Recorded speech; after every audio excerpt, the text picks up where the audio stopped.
Now that you've got your foundation in place, what are you going to do to have your sprint hurdlers get faster and faster throughout the season and peak at the right time? In this video, I'm going to fill in those blanks. So let's go.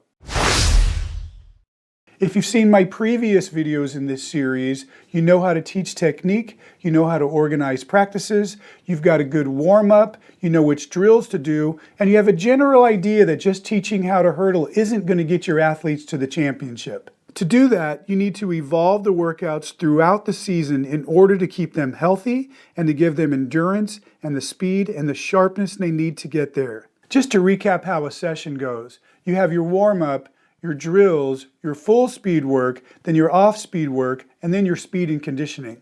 It's the last three sections where all this takes place.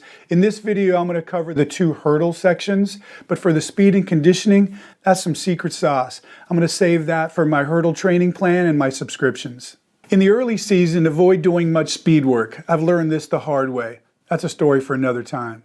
Instead, at this point, you should be working on technique and endurance at less than full speed and at a very reduced spacing for the hurdles. One of my favorite workouts is one that we call 4x4s, which there are 4 hurdles set up in both directions like an individual shuttle drill, and we do multiple repetitions over the hurdles with a short recovery between each. We also sometimes set out a lot of hurdles at closer spacing and drill over them. In the middle of the season, we work on speed endurance. So we're working at a faster pace, like race pace, and adding a component of endurance into it. Because these workouts are faster, the spacing of the hurdles is bumped out to be closer to official spacing.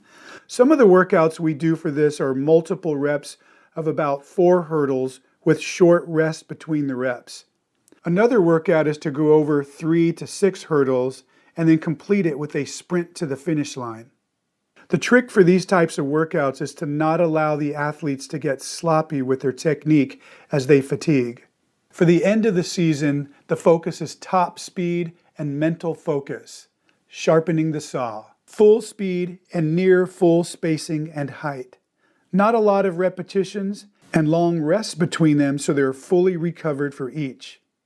Also at this point, we practice a lot of visualization to capture the intensity of a meet, and I'll also have the athletes race each other. One of our favorite workouts is what I call the 10-step drill. That's where I have the athletes move their start line back, where they take 10 steps to the first hurdle. I want to get them used to approaching the first hurdles with more speed so they're not surprised at the meet when the hurdles are coming at them faster than they're used to. Psychology. Coaches, save your energy. I've already done all the work for you. First is with my hurdle training plan. It's a full season plan that walks you step by step through the season with all the workouts you need. Second is my ACE Coach subscription, where we can team up for the season, where I can provide workouts, video reviews of your athletes with suggestions, and I'm also available for any advice you need. I'll leave links for these in the notes below, and as always, if you want to know anything about hurdling or hurdle coaching, you can check out my website at acemethodcoaching.com.